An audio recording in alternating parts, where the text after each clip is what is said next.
Oscar.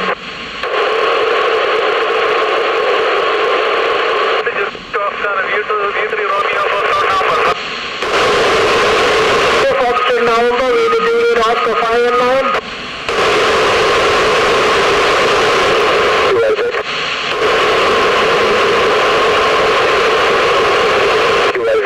This is Victor Uniform 2 Tango Uniform Mike.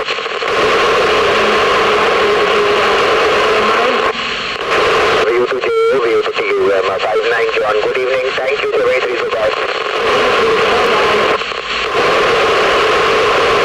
This is City College. This is Victor Uniform 2 Tango Uniform Mike.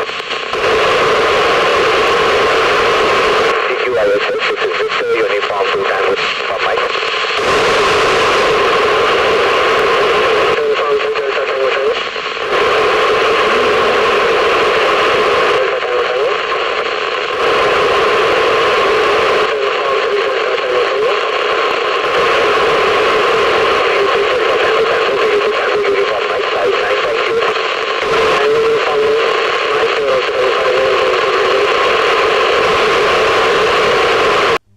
അന്താരാഷ്ട്ര ബഹിരാകാശ നിലയത്തിലെ amateur radio transponder വഴിയുള്ള സംഭാഷണങ്ങളാണ് ഇപ്പോൾ കേട്ടത്.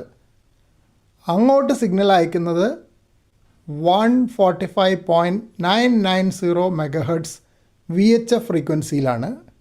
ഒരു directional antenna ഉപയോഗിച്ചിട്ടാണ് അത് ചെയ്യുന്നത്.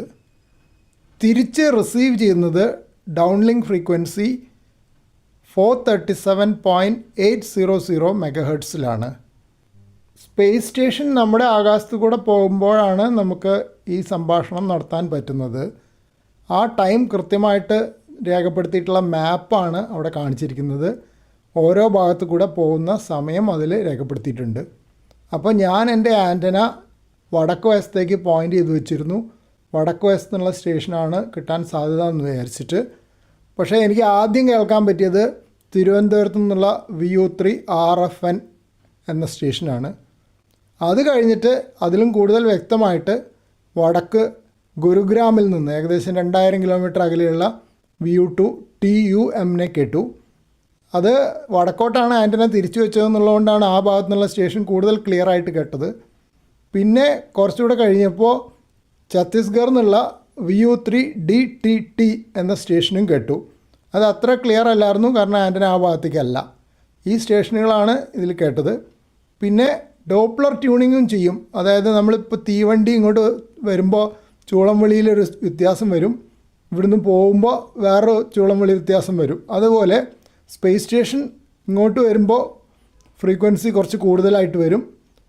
ഇവിടുന്ന് തിരിച്ച് സെറ്റ് ചെയ്യാൻ പോകുമ്പോൾ, അസ്തമിക്കാൻ പോകുമ്പോൾ ഫ്രീക്വൻസി കുറഞ്ഞു വരികയും ചെയ്യും. അതിനനുസരിച്ച് നമ്മൾ റേഡിയോയിൽ ഡോപ്ലർ കറക്ഷൻ ആപ്പുകൾ നോക്കിയിട്ട് ചെയ്യണം.